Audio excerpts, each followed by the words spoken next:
Tehran দখলের যে নীল নকশা ওয়াশিংটন এঁকেছিল তাতে বড় ধরনের ধাক্কা খেল মার্কিন প্রশাসন। ইসরায়েল ও যুক্তরাষ্ট্রের ধারণা ছিল বিমান হামলায় ইরানের পতন ঘটবে আর সাধারণ মানুষ রাস্তায় নেমে আসবে, কিন্তু 28 ফেব্রুয়ারি থেকে চলা টানা হামলার পরও যখন সরকার নড়বড়ে হয়নি, তখন কুর্দি যোদ্ধাদের ব্যবহার করে স্থল অভিযানের যে পরিকল্পনা ট্রাম্প করেছিলেন তাও এখন ভেস্তে যাওয়ার মুখে।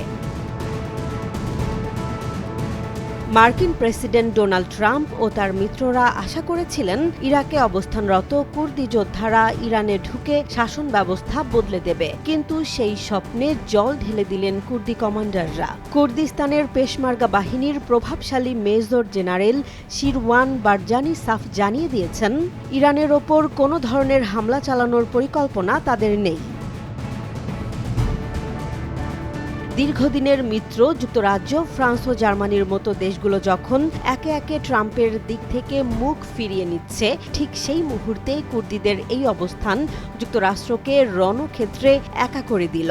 শিরওয়ান বারজানি এক সাক্ষাৎকারে স্পষ্ট করে বলেছেন যে তারা ইরানের প্রতিবেশী এবং তাদের মধ্যে রয়েছে গভীর বাণিজ্যিক ও ঐতিহাসিক সম্পর্ক।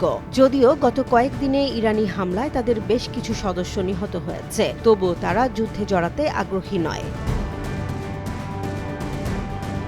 রাজনৈতিক বিশ্লেষকরা মনে করছেন, কুর্দিদের এই না বলার অর্থ হল মধ্যপ্রাচ্যে যুক্তরাষ্ট্রের সমর কৌশল এখন খাদের কিনারায়। একদিকে পশ্চিমা মিত্রদের দূরত্ব, অন্যদিকে আঞ্চলিক শক্তির অনীহা, সব মিলিয়ে ইরানকে চাপে ফেলার যে পরিকল্পনা হোয়াইট হাউস করেছিল তা এখন চরম অনিশ্চয়তার মুখে।